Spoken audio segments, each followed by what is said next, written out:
আসসালামু আলাইকুম। আজকে আপনাদের সাথে শেয়ার করতে যাচ্ছি কিভাবে ঝরঝরে সুন্দর পোলাও রান্না করতে হয়, যা গোদ ছাড়া শুধাই ভাত খেয়ে ফেলানো যায়, এত মজাদার হয়ে থাকে।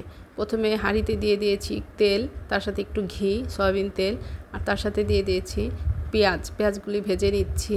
পেঁয়াজ ভেজে এর মধ্যে গরম মশলা দিয়ে দিয়েছি, সব গরম মশলার যা আইটেমগুলি আছে, দারুচিনি, লবঙ্গ, এলাচ সব দিয়ে দিয়েছি। এর মধ্যে চাল দিয়ে দিলাম, এই যে চাল দিয়ে ভাজছি, সুন্দর করে ভেজে নিচ্ছি।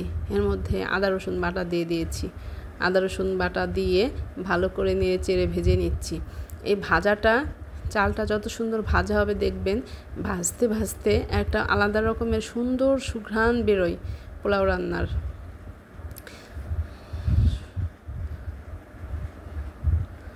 সুন্দর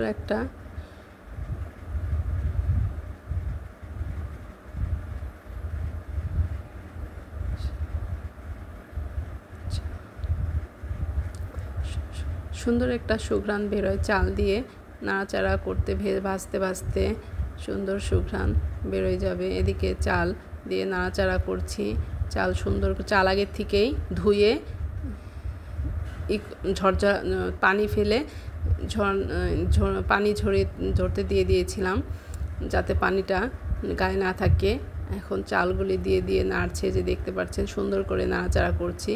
এদিকে আগের থেকে পোলার যে মধ্যে যে পানিটা দিব, সেই পানিটা গরম করে ফুটিয়ে রেখেছি। সেই ফুটানো পানিতে দুধ দিয়ে দিলাম, একটু পাউডার দুধ দিয়ে দিলাম। দুধটা দিয়ে নাড়াচাড়া করে নিয়েছি, গুলিয়ে নিলাম।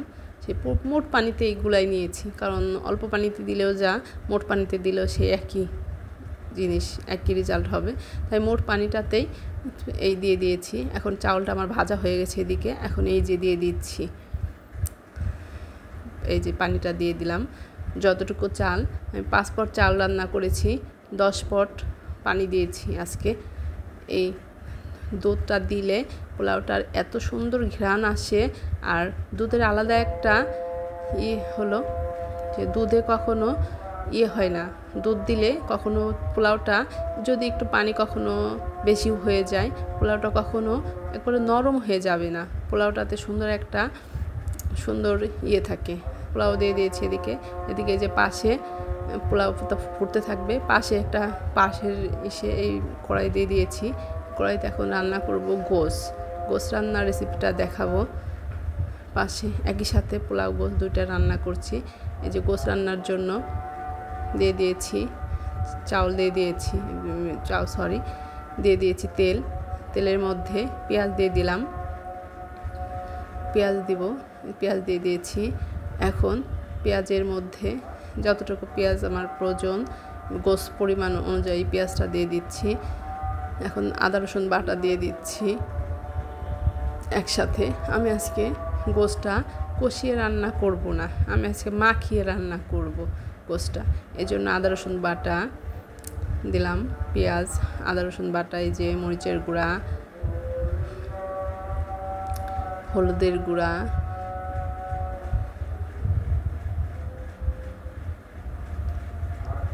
ধনিয়ার গুঁড়া,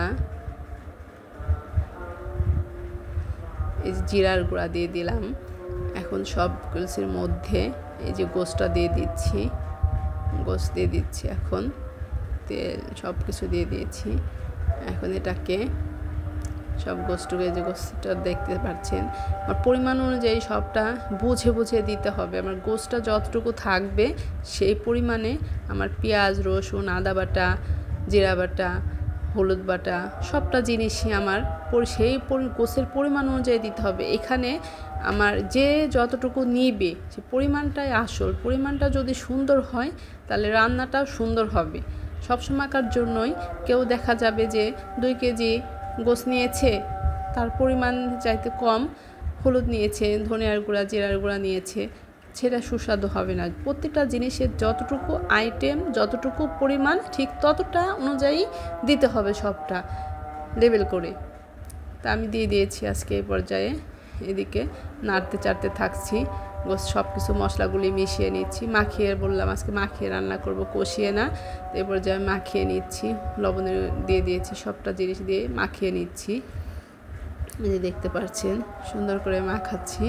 এই গোশটা কষতে থাকবে, এভাবে করে কষতে কষতে কষতে কষতে সব আইটেম মশলাগুলি পেঁয়াজ এটা নরম একদম মশলা সব গায়ের সাথে মিশে যাবে, আর গোশটাও সুন্দর একটা নরম তুলতুলে হয়ে যাবে। একবারে আমি এটার মধ্যে পানি দেবো না, এটার মধ্যে এই পানিতেই গোশটা একদম নরম হয়ে যাবে।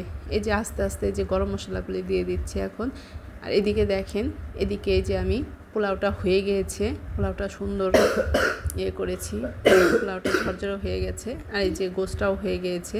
আল্লাহ হাফেজ। এ পর্যন্তই। ভালো লাগলে একটা কমেন্ট শেয়ার দিয়ে দেবে।